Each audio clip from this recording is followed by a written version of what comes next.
बस मैं इतना ही बोलना चाहती हूँ, दिल हट गया, दिल टूट गया। कहते हैं ना, जब आप किसी से इंसान से प्यार करते हो और वहाँ से धोखा मिल जाता है, तो मेरे साथ भी ऐसी चीज़ें हुई है और मैं पूरी तरीके से टूट चुकी हूँ। एफआईआर कर दी और ये सब चीज़ें हो रही हैं, पूरा न्यूज़ चल गई। तो मुझे लगता है कि मैं फिर नासमझ बन जाऊँगी अगर मैं ये सोचूँगी कि नहीं, उनको नहीं पता है, तो मेरे से बड़ा बेवकूफ़ कोई नहीं होगा। तो इससे अच्छा है कि भैया राम राम कर दो, तुम अपने रास्ते भैया, मैं अपने रास्ते। पहली बात तो मुझे ये समझ में नहीं आता, हमला उनकी पार्टी से हुआ, हमला उनके लोगों ने किया, हमला उनके कार्यालय में हुआ। अभी मेरा 2022 का इलेक्शन, बिग बॉस चली गई, उसके बाद दीदी से मिल ली हूँ, मैं संदीप सिंह से मिल रही हूँ, उनके पूरे पार्टी से मिल रही हूँ। 2022 की बातें ये अब लेके आ रहे हैं। क्यों भाई, तब कहाँ चुप बैठे थे तुम? तो आप सोच सकते हो कि आपका जो ये संदीप सिंह जो बैठा हुआ है, इसने कितने सिस्टम को खराब किया हुआ है। आपको खुद ही नहीं पता कि आपके ही इर्द गिर्द जो लोग हैं वो एक नागराज बन के पूरी पार्टी को खा रहे हैं, सपोले बन के पूरी पार्टी को खा रहे हैं। मैं बहुत बहुत खुश हूँ कि मैं तरक्की कर रही हूँ और मेरे समाज के लिए मैं कुछ कर रही हूँ। नमस्कार, बहुत बहुत स्वागत है आपका। सौगंध टीवी देख रहे हैं आप। और वो कहते हैं कि अपनी कोशिशों से ही कोई ना कोई मुकाम जो है वो हासिल होता है। ऐसा ही मुकाम जो है वो मेरठ की अगर बात की जाए तो अर्चना गौतम ने हासिल किया। अगर बात की जाए बिग बॉस फेम, अर्चना गौतम जो है वो रही और उसके बाद राजनीति में भी उतरने का उनका सफ़र जो है वो देखा गया। लेकिन हाल फिलहाल में ही अगर बात की जाए तो एक कंट्रोवर्सी जो है वो सामने आई, जिसमें अर्चना गौतम जब कांग्रेस दफ्तर पहुंची तो उनके साथ जिस तरीके की बदसलूकी की गई, उसके वीडियो सामने आए, काफ़ी वीडियोस वायरल भी हुए।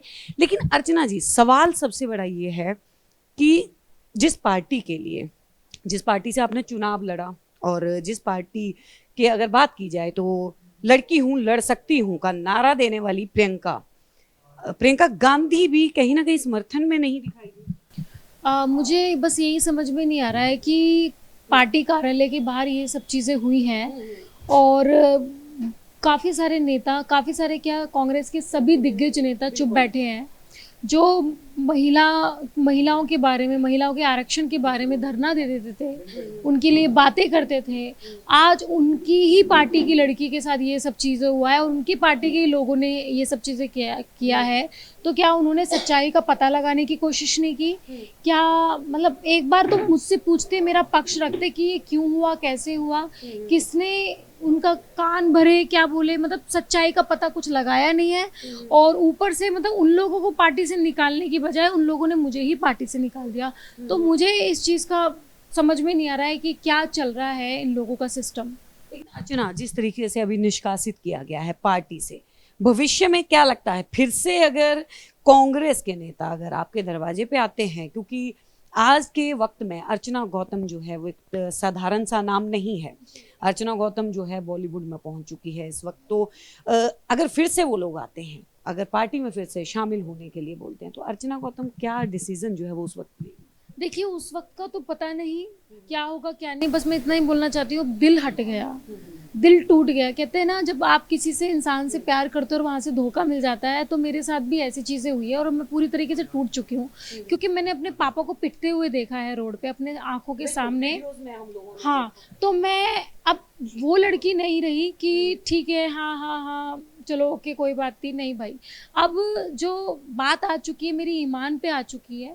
तो मुझे नहीं लगता, पहले तो मैं सोचती थी कि शायद दीदी को नहीं पता है या नेताओं को नहीं पता है। अभी एफआईआर कर दी और ये सब चीज़ें हो रही हैं, पूरा न्यूज़ चल गई। तो मुझे लगता है कि मैं फिर नासमझ बन जाऊंगी अगर मैं ये सोचूंगी कि नहीं, उनको नहीं पता है, तो मेरे से बड़ा बेवकूफ़ कोई नहीं होगा। तो इससे अच्छा है कि भैया राम राम कर दो, तुम अपने रास्ते भैया, मैं अपने रास्ते। अर्चना, लेकिन जो बात सामने आ रही थी इस लड़ाई के बाद में, वो बात ये आई सामने निकल के कि शायद इलेक्शन के वक्त में कुछ लोगों के जो पैसा था वो रह गया था। ये बोला गया कि अर्चना ने वो पैसा नहीं दिया और जिसकी वजह से कुछ लोग जो है तब भी भड़के हुए थे। हाँ, पहली बात तो मुझे ये समझ में नहीं आता, हमला उनकी पार्टी से हुआ, हमला उनके लोगों ने किया, हमला उनके कार्यालय में हुआ। अभी मेरा 2022 का इलेक्शन, बिग बॉस चली गई, उसके बाद दीदी से मिल ली हूँ मैं, संदीप सिंह से मिल रही हूँ, उनके पूरे पार्टी से मिल रही हूँ। 2022 की बातें ये अब लेके आ रहे हैं। क्यों भाई, तब कहाँ चुप बैठे थे तुम, तब बोलते थे ना। और अगर मैं खुद अब चिट्ठे खोलने पे आ गई तो सबकी असलियत बता दूंगी कि मुझे कितना पैसा आया है और कितना पैसा मेरे से खाया गया है, राजस्थान से कितनी टीम आई थी मेरे पास और कितनी टीम खाई है। तो यही तो आप चाहते नहीं हो कि मैं दीदी से ये बात बताऊं कि उनकी सारी चिट्ठे खुल जाएंगे कि किस किस कैंडिडेट से इन्होंने कितने कितने पैसे लिए हैं। तो इसलिए अगर आप इस चीज़ को छेड़े ना तो ही ज़्यादा सही होगा, वरना आपके काले चिट्ठे खुलेंगे, मेरे नहीं। लेकिन अर्चना, अगर माना जाए कि अभी कहीं ना कहीं 5 राज्यों के चुनाव हैं, उसके चलते भी शायद पार्टी के तमाम दिग्गज नेता जो हैं वो व्यस्त हैं, प्रियंका गांधी भी व्यस्त है, राहुल गांधी भी व्यस्त हैं, लेकिन खबर जो है वो हर जगह फैली थी कि अर्चना गौतम के साथ इस तरीके की बदसलूकी की गई। तब भी क्या कोई भी, क्योंकि हमने तमाम जिस वक्त आप चुनाव लड़ रही थी, हमने प्रियंका के साथ भी आपके तमाम बहुत नजदीकी जो है वीडियो भी हमने देखे हैं, क्या प्रियंका गांधी का कोई फोन नहीं आया आपके पास, कोई किसी प्रकार की कोई उन्होंने बात नहीं की? मेरे को प्रियंका गांधी जी का फ़ोन क्या, मुझे पार्टी के एक नॉर्मल लोगों का कॉल भी नहीं आया। इनफैक्ट मुझे जिनका कॉल आया उनका मैं नाम नहीं ले सकती हूँ। मुझे इतने लोगों का कॉल आया मेरे समर्थन पर जो कि कांग्रेस पार्टी के हैं और जो कांग्रेस पार्टी के संदीप सिंह से पीड़ित हैं कि अर्चना जी आप मतलब आप करो, हम आपके साथ हैं। तो आप सोच सकते हो कि आपका जो ये संदीप सिंह जो बैठा हुआ है, इसने कितने सिस्टम को खराब किया हुआ है। आपको खुद ही नहीं पता कि आपके ही इर्द गिर्द जो लोग हैं वो एक नागराज बन के पूरी पार्टी को खा रहे हैं, सपोले बन के पूरी पार्टी को खा रहे हैं। पहले उनको आपको निकालना चाहिए, फिर बाकी आगे का सोचना चाहिए। वरना क्या है कि जो राहुल गांधी जी और प्रियंका गांधी जी जितनी मेहनत करते रहेंगे वो सब पानी में मिट्टी मिलती रहेगी इन लोगों की वजह से। अर्चना, ये तो हो गई राजनीति की बात, लेकिन अभी अब बॉलीवुड के अंदर भी जो है वो दिखाई दे रही हैं, काफी सक्रिय हैं। बिग बॉस का सफर जो है वो कैसा रहा, क्या यादगार जो है वो रहा?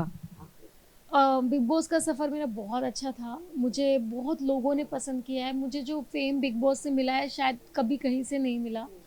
और मैं बहुत बहुत खुश हूँ कि मैं तरक्की कर रही हूँ और मेरे समाज के लिए मैं कुछ कर रही हूँ। और शायद मुझे देख के मेरे समाज की लड़कियों को एक हौसला आए कि वो कुछ करने की कोशिश करें। और जो लोगों की जो घटिया सोच, जिनको कहते हैं तुच्छ विचार वाली सोच जो है, जातिवादक वाली सोच जो है कि अरे ये कैसे बढ़ गई आगे, ये कैसे बॉलीवुड की स्टार बन गई है, इसको तो यहाँ पे रहना चाहिए, इसको तो झाड़ू पोछा करना चाहिए, इसको तो चूल्हा चौका करना चाहिए। तो उन लोगों को मैं ये बताना चाहती हूँ कि भाई इस 21 सेंचुरी है और हमारे जो बाबा साहब अम्बेडकर जी जो हैं वो हमें संविधान दे के गए हैं। और आज उस संविधान के बदौलत जो मैं आपसे फ्री होके जो बात कर रही हूँ वो उनके बदौलत ही है।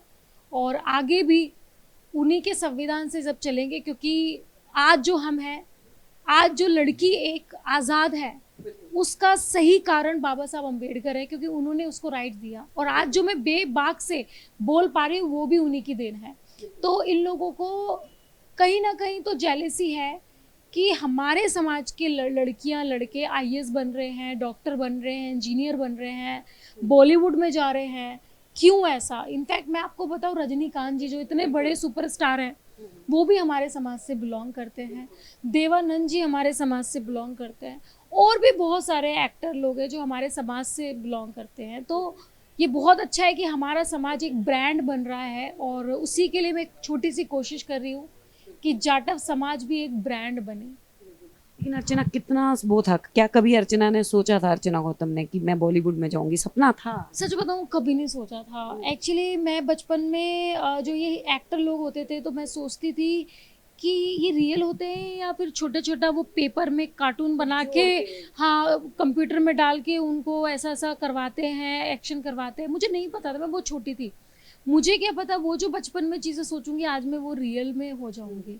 तो मैं बस यही सोचती हूँ कि बचपन में आप कुछ भी चीज़ें सोचते हो ना, सपना, वो आपका बड़े होके ज़रूर पूरा होता है। अगर उसको जो है वो शाहरुख खान का एक डायलॉग शिद्दत से से चाहो चाहे तो के। हर कायनात उसको तुमसे मिलाने में लग जाती है। अर्चना गौतम जो है वो कौन से बॉलीवुड एक्टर के साथ जो है वो काम करना चाहती देखो पता है क्या होता है, सच बताती हूँ, मैं बड़ी बड़ी बातें करती नहीं हूँ मैं बस इतना ही बोलती हूँ कि जिसके साथ मिल जाए भैया उसके साथ हम खुश हैं है? लेकिन फिर भी एक होता है ना कि हर उसका मेरा स्टार। फेवरेट एक्टर है ऋतिक रोशन, और मैं ऑफ कोर्स चाहूँगी कि ऋतिक रोशन के साथ मैं, मतलब छोटा रोल हो बड़ा रोल हो वो मायने नहीं रखता, बस उनके साथ काम करना है। और एक सलमान सर के साथ उनकी फिल्म में काम करना, और एक रोहित शेट्टी सर की फिल्म में काम करना, ये मेरे एक 3 छोटे छोटे सपने हैं, बस ये पूरे करना है।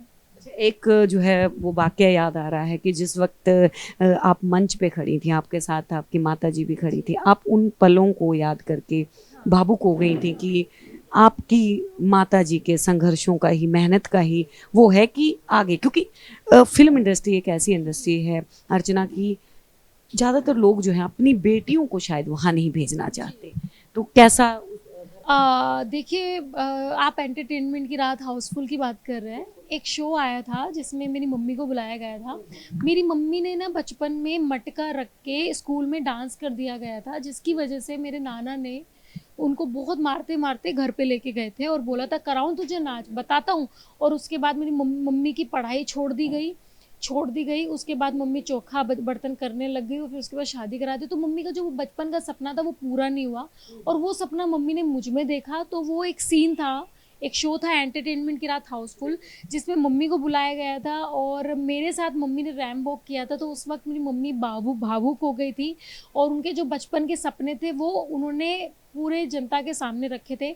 और वो मैं बताना चाहती हूँ, वो मेरी माँ के सपने नहीं है, वो हर एक उस लड़की के सपने हैं जो हमारे समाज से आती हैं, जिनको मतलब पढ़ाई का मौका तो मिलता है, बट जो जो उनके आसपास के पड़ोसी हैं उनके फैमिली के कानों में ऐसा भर देते हैं गंद शंद, मतलब अपने बच्चों को तो वो पढ़ाएंगे, बट जैसे हमारे समाज की बात आती है उनके कानों में ऐसा डालते हैं कि वो लोग अपने बच्चे को बाहर ही नहीं भेजते। तो मैं उन लोगों की बात बताना चाहती हूँ कि आप दूसरों के बातों में मत आओ, क्योंकि आपका बच्चा अगर पढ़ेगा ना तो वो आपको ही कुछ दे के जाएगा। तो अपने बच्चों को पढ़ाओ, और उनका जो भी सपना है, वो कुछ भी करना चाहते हैं, उसको पूरा करवाओ। टेक्निकल का टैग जो है वो अर्चना के साथ जो है वो जुड़ गया। और तमाम अगर बात की जाए तो राजनीति में भी आप सक्रिय थी, तो उस वक्त भी ये काफ़ी जो है वो उछाल आया कि विकनी गर्ल है अर्चना गौतम। लेकिन ये लगता है कि इंडस्ट्री की तो ये डिमांड रहती है, क्योंकि जिस इंडस्ट्री में आप हैं, जिस प्रोफेशन में आप हैं, उसमें कहीं ना कहीं ये अनिवार्य हो जाता है। आप देखिए, मैं पहली बात मैं बोलना चाहती हूँ, हेमा मालिनी जी जो कि सांसद हैं, क्या उन्होंने बिकनी नहीं पहनी? और मैं बोलना चाहती हूँ स्मृति ईरानी जी की, वो भी मंत्री बन के बैठी हुई हैं, क्या उन्होंने बिकनी नहीं पहनी? तो ये सारी बातें मेरे समाज पे ही क्यों आती है, या मुझ पे ही क्यों आती है? क्यों? क्योंकि मैं जाटव कास्ट से बिलोंग करती हूँ, या मैं दलित समाज से हूँ? नहीं, ये नहीं करेगी। क्यों भाई, आपने हेमा मालिनी को तो नहीं बोला, हेमा मालिनी जी को तो नहीं बोला आपने, या आपने स्मृति ईरानी को तो नहीं बोला, आप मुझे ही क्यों बोलते हो? जैसे वो है वैसी मैं हूँ, मुझे भी हक है। तो वो मेरा पैशन है, वो मेरा काम है, और ये मेरा कर्तव्य है। तो मैं अपने काम के साथ साथ अपने कर्तव्य को भी साथ के साथ निभा रही हूँ। जैसे कि एक माँ अपनी जॉब को भी निभाती है, और अपने घर पे बच्चों की भी परवरिश करती है, और अपने पति और सास को भी संभालती है, तो उसी तरह से मैं भी अपना कर्तव्य निभा रही हूँ। अंतिम सवाल लूंगी अर्चना, बॉलीवुड में आप इस वक्त हैं, वहाँ पे जिस तरीके से कि आप कह रहे हैं कि हमारे समाज को, जाटव समाज से मैं हूँ, तो कहीं ना कहीं पीछे रहने की सलाह दी जाती है, कहीं ना कहीं उन्हें पीछे खींचा जाता है, बॉलीवुड में क्या इस तरह का कुछ दिखाई देता है? देखिए, बॉलीवुड में मैंने अभी तक नहीं देखा, वहाँ पे ये जात पात नहीं चलती है, वहाँ पे सब लोग इक्वल रहते हैं। वहाँ पे चाहे कोई मुस्लिम समाज से हो, कोई दलित समाज से हो, या कोई अलग समाज से हो, सबको इक्वल माना जाता है। तो वहाँ पे ये सब चीज़ें नहीं चलती है। वहाँ पे एक ही गिलास में सब लोग पी सकते हैं, एक ही थाली में सब लोग खा सकते हैं। ये सब चीज़ें जो की हुई है वो इधर ज़्यादा है जो देखने को मुझे मिलता है। मैं आपको एक इंसिडेंट बताती हूँ। बचपन में हम लोग रहते थे पुलिस ट्रेनिंग सेंटर में, पीटीएस में रहते थे। मेरे पापा क्योंकि 4th क्लास में जॉब करते थे, तो वहाँ पे मैं गलती से किसी के घर पे चली गई किसी को बुलाने के लिए, और मुझे बहुत तेज प्यास लग रही थी क्योंकि मैं बहुत तेज़ से भाग भाग के गई थी।